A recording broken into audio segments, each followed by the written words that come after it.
In my recent Facebook ads training, I told you that I'm spending only 15 minutes per day managing my ads. And in this one, I'm gonna show you hands-on exactly how to do that. So let's not waste any time and go straight to the computer.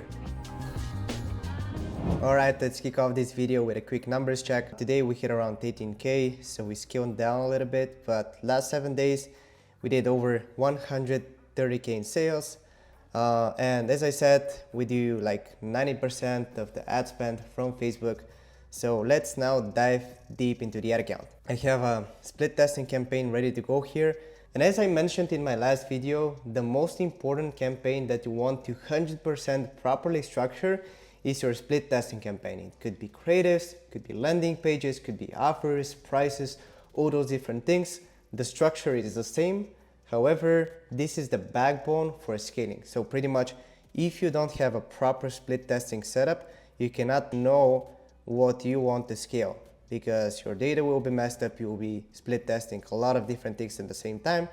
And there's a chance that you can lose a lot of money and try to scale the wrong things.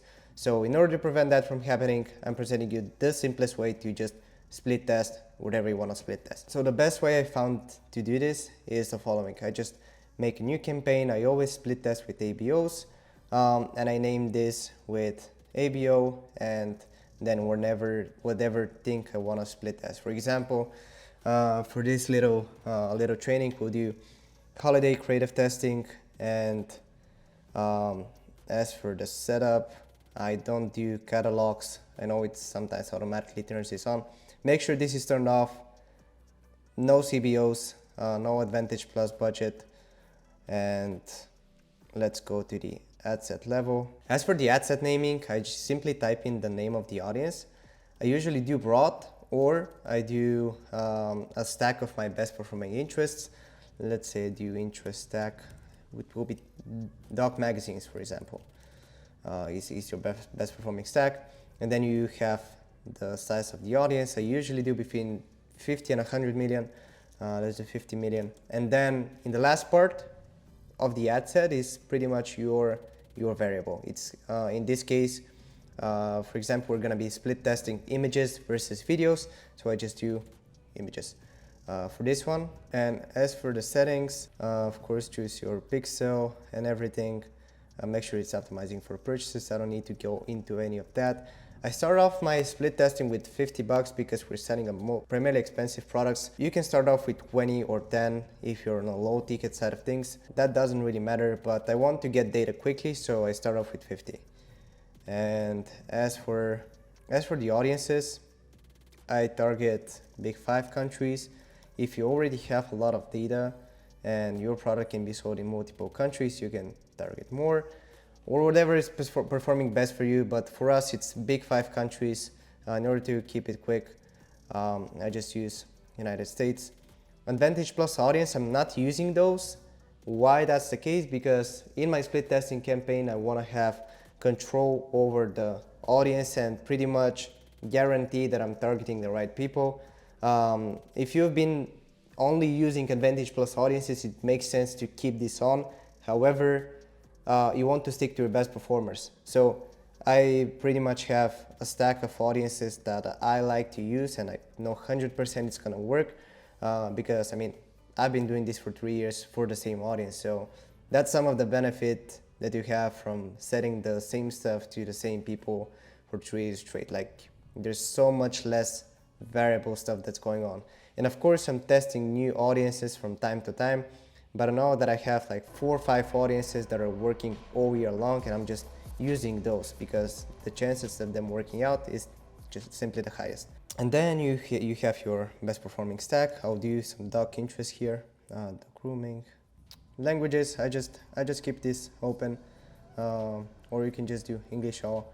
But as for placements, I do Advantage Plus placements. It's giving me lower CPMs and better cost per clicks. And therefore I assume better results. So now the most important thing is setting up your ad correctly. First of all, the naming of your ad is actually pretty important. Why is that the case?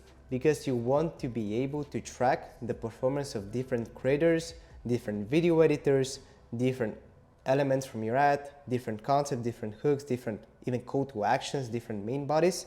So whatever it is that you really want to split test and that's like the highest leverage thing for your business, you want to always include this in the name of your ad. For example, for us, it's mainly creators and also different ad concepts. For example, if it's images, GIFs, videos. Pick the 3 highest leverage elements when it comes to your ads and always include them in your split testing campaign and pretty much for every campaign that you run, because later on when you already have results, you can just use the search bar on the ads manager and check the performance of every single thing and pretty much have very good overview of what's working the best. This could be also video editors, so if you're working with multiple video editors, it really makes sense to include which video editor cut the ad so that you know which guy is pretty much your best performer. So for the naming, you can just do image 1, graphic designer 1, and you can just type in holiday here because we're split testing holiday creatives. And then for every variant that you use, could be image 1, image 2, image 3. As for the page, I've had amazing results with testing pages different than your brand page. That could be creators or meme or theme pages for your niche.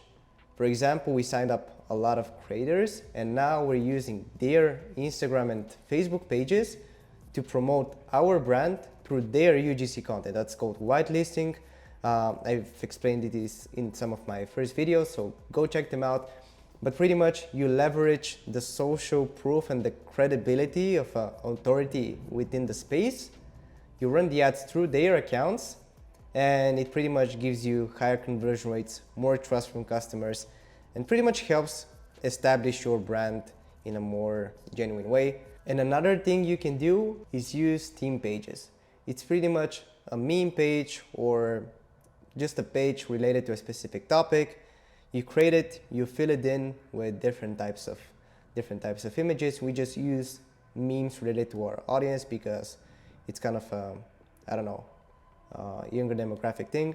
Fill it in with content, make an Instagram page as well. It doesn't need to have a huge following, but it needs to have at least 5 to 10 posts on it. You can schedule those to be posted within the next 7 days, for example. And you pretty much need to warm it up a little bit. Warm it up with a PPE campaign for page likes, run it for a few days, and you're good to go. So after that's done, you can use this page for additional credibility and you can run all the ads that you previously had through that new page. And that's particularly effective when you have something seasonal. For example, for a dog product, it could be, the page could be named The Dog Santa or, Santa Bark, whatever. You can be creative with it, but if you tie it to the specific season or the specific sale that you have in a store, you achieve like higher congruency with all the rest of your marketing message, and it really kicks in pretty well and the conversions can skyrocket. So that's a quick tip. Manual upload. I don't use catalogs. I don't know why Facebook's automatically selecting those. Single images, of course. For the sake of this quick training, I just found a dog product online, and yeah, let's edit that real quick. So for the call to action, I always use shop now. For the primary text, 9 times out of 10, I'm using the following framework. We have a hook, then we have the main benefit, then I have bullet points, then I reinforce the main angle that we're using, then I have the offer plus call to action plus link. That's the most effective one that I've used, which is both not excessively long, gets to the point very quickly, but also explains the product enough so that people are, educated enough to click on the ad. Or alternatively, you can just use very short form copy. This works for products for younger demographics, which could be something from the customer's point of view. For example, I recently jacket and my puppy is much. And for the headline, I like to use 2 different things. First one is using a benefit, and second one is using the offer. So for the headline, if you want to really have it simple, you can just type in buy one get one free. Let me type in the link so that it shows.